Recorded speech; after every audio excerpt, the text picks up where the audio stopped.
ഇൻഫോസ്പെയറിൻ്റെ പുതിയൊരു വീഡിയോയിലേക്ക് ഏവർക്കും സ്വാഗതം. ചാനൽ ആദ്യമായിട്ട് കാണുന്നവരാണെങ്കിൽ സബ്സ്ക്രൈബ് ചെയ്ത് ലൈക്കും കൂടി ചെയ്ത് കാണാൻ മറക്കല്ലേ. പെൻഷൻ അറിയിപ്പുകളും അതുപോലെ അക്ഷയവുമായി ബന്ധപ്പെട്ട പുതിയ അപ്ഡേഷനുകളും ഗവൺമെൻറ്റിൽ നിന്നും വരുന്ന ഏറ്റവും പുതിയ അറിയിപ്പുകളുമായിരിക്കും ഈ ചാനലിൽ ഉണ്ടാവുക. എല്ലാവരുടെയും സപ്പോർട്ട് പ്രതീക്ഷിക്കുന്നു.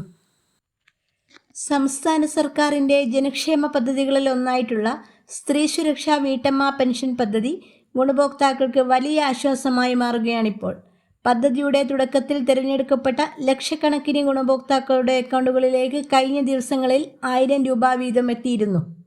ഇതിന് പിന്നാലെ പദ്ധതിയുടെ ആനുകൂല്യം ലഭിക്കാൻ അർഹരായ എന്നാൽ സാങ്കേതിക കാരണങ്ങളാൽ തുക ലഭിക്കാത്തവർക്കും തുക ലഭിച്ചവർക്കും ഒരുപോലെ സന്തോഷം തരുന്ന വാർത്തയാണ് ഇപ്പോൾ വന്നുകൊണ്ടിരിക്കുന്നത്. ഈ മാസം തന്നെ സ്ത്രീ സുരക്ഷാ പെൻഷൻ്റെ അടുത്ത ഗഡു ധനസഹായം നൽകാൻ സർക്കാർ ഇപ്പോൾ തീരുമാനിച്ചിട്ടുണ്ട്. നിലവിൽ അപേക്ഷ വെച്ച് അപ്രൂവൽ ആവാൻ കാത്തിരിക്കുന്നവർക്കും പ്രോസസ്സിംഗ് ഘട്ടത്തിലുള്ളവർക്കും മുൻഗണന നൽകിക്കൊണ്ട് കുടിശ്ശിക തീർപ്പാക്കാനാണ് ധനവകുപ്പിൻ്റെ നീക്കം. പദ്ധതിയുടെ സുഗമമായ നടത്തിപ്പിനു വേണ്ടി കൃത്യമായ കലണ്ടർ ഉണ്ടാക്കാൻ സർക്കാർ നിർദ്ദേശം നൽകി കഴിഞ്ഞു.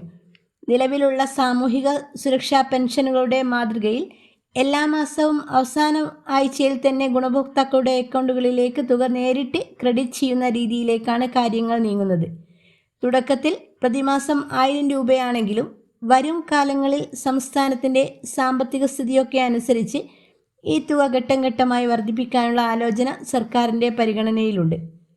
അതുപോലെ അർഹരായവരിലേക്ക് മാത്രമാണ് ആനുകൂല്യം എത്തുന്നതെന്നറിയാൻ സർക്കാർ കർശനമായിട്ടുള്ള മാനദണ്ഡങ്ങളാണ് ഇപ്പോൾ നിശ്ചയിച്ചിട്ടുള്ളത്.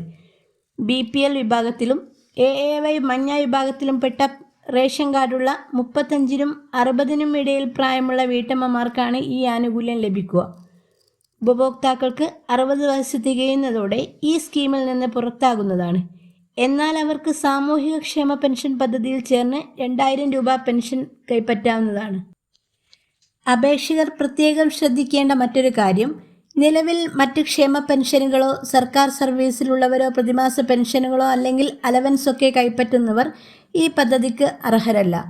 ആധാർ രേഖകൾ അടിസ്ഥാനമാക്കി സർക്കാർ നടത്തുന്ന പരിശോധനയിൽ മറ്റ് ആനുകൂല്യങ്ങൾ കൈപ്പറ്റുന്നത് കണ്ടെത്തിയാൽ അവർ ഇതുവരെ വാങ്ങിയ തുക 18% പലിശയോടെ തിരിച്ചു പിടിക്കുന്നതായിരിക്കും. സർക്കാർ, അർദ്ധ സർക്കാർ, പൊതുമേഖലാ സ്ഥാപനങ്ങൾ എന്നിവയിൽ സ്ഥിരമായോ അല്ലെങ്കിൽ താൽക്കാലികമായോ ജോലി ചെയ്യുന്നവർക്കും ഈ പദ്ധതിയിൽ അംഗമാവാൻ കഴിയില്ല. ഇനി അപേക്ഷ നൽകിയിട്ടും തുക ലഭിക്കാത്തവർ അപേക്ഷയുടെ നിലവിലത്തെ സ്റ്റാറ്റസ് ചെക്ക് ചെയ്യണം. പലരുടെയും അപേക്ഷകൾ റിട്ടേൺ ടു സിറ്റിസൺ എന്ന വിഭാഗത്തിലേക്ക് മാറ്റപ്പെട്ടിട്ടുണ്ട്. അപേക്ഷയോടൊപ്പം സമർപ്പിച്ച രേഖകളിലെ വ്യക്തതക്കുറവ് അല്ലെങ്കിൽ പേര്, വിലാസം, ഡേറ്റ് ഓഫ് ബർത്ത് എന്നിവയിലെ പൊരുത്തക്കേടുകൾ, അതുപോലെ അപ്ലോഡ് ചെയ്ത രേഖകളുടെ നിലവാരമില്ലായ്മ തുടങ്ങിയ കാരണങ്ങളാണ് അപേക്ഷ റിട്ടേൺ ആവാൻ കാരണം. ഇത്തരം സാഹചര്യങ്ങളിൽ അപേക്ഷകർ അക്ഷയ കേന്ദ്രങ്ങൾ വഴിയോ ഓൺലൈൻ സർവീസ് സെൻറ്റർ വഴിയോ ലോഗിൻ ചെയ്ത് ആവശ്യമായ തിരുത്തലുകൾ നടത്തി അപേക്ഷ റീസബ്മിറ്റ് ചെയ്യേണ്ടതാണ്.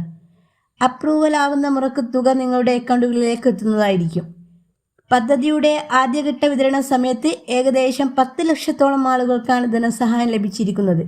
എന്നാൽ ആകെ അപേക്ഷകരുടെ എണ്ണം 16 ലക്ഷത്തിന് മുകളിലായതിനാൽ ബാക്കിയുള്ള 6 ലക്ഷത്തിന് മുകളിലുള്ളവരെ അപേക്ഷകൾ സർക്കാർ ദ്രുതഗതിയിൽ പരിശോധിച്ച് വരികയാണിപ്പോൾ. ഏതായാലും ഫെബ്രുവരി അവസാനത്തോടെ അർഹരായ എല്ലാവരുടെയും അക്കൗണ്ടിലേക്ക് തുക എത്തിക്കാനാണ് സർക്കാർ ലക്ഷ്യമിടുന്നത്. പ്രധാനപ്പെട്ട ഈ ഇൻഫർമേഷൻ നിങ്ങൾ മറ്റുള്ളവരിലേക്കും ഷെയർ ചെയ്യുമല്ലോ. അടുത്തൊരു ഇൻഫോർമേറ്റീവായ വീഡിയോ ആയിട്ട് വരുന്നവരെ താങ്ക് യു ഫോർ വാച്ചിങ്.